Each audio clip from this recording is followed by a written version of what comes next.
काय सांगाल? आमचा आनंदवाडी प्रकल्प हा फक्त देवगड नाही, फक्त सिंधुदुर्ग नाही, पण कोकणाच्या किनारपट्टीच्या दृष्टिकोनातून अत्यंत महत्त्वाचा प्रकल्प आहे.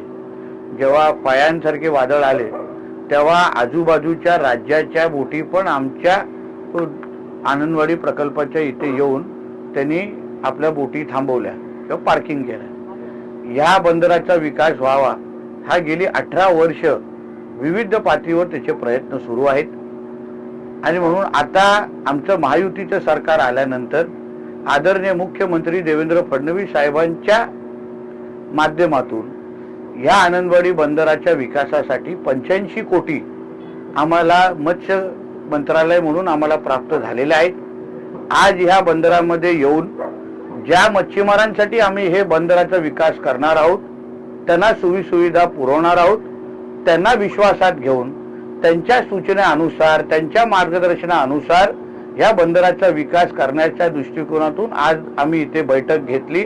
माझ्या मत्स्य खात्याचे विविध जे सिनियर अधिकारी म्हणजे MD कॉर्पोरेशन चे म्हणजे कॉर्पोरेशन आमचे महामंडळाचे MD असो, विविध पातळीवरचे अधिकारी असो, सगळ्यांना एकत्र घेऊन इकडे कार्यरत असलेले जे काही मत्स्य सोसायटी आहेत त्यांच्याशी चर्चा करून, नेते मंडळांची आणि नागरिकांची चर्चा, मच्छीमारांची चर्चा करून इथे ह्या बंदराचा विकास होत असताना तो लोकांच्या आणि मच्छीमारांच्या मर्जीने व्हावा, सूचनेनुसार व्हावा आणि ह्या बंदराच्या माध्यमातून माझ्या जिल्ह्याचा आणि कोकणाचं दरडोई उत्पन्न वाढावं या दृष्टिकोनातून आजची बैठक मी लावलेली होती.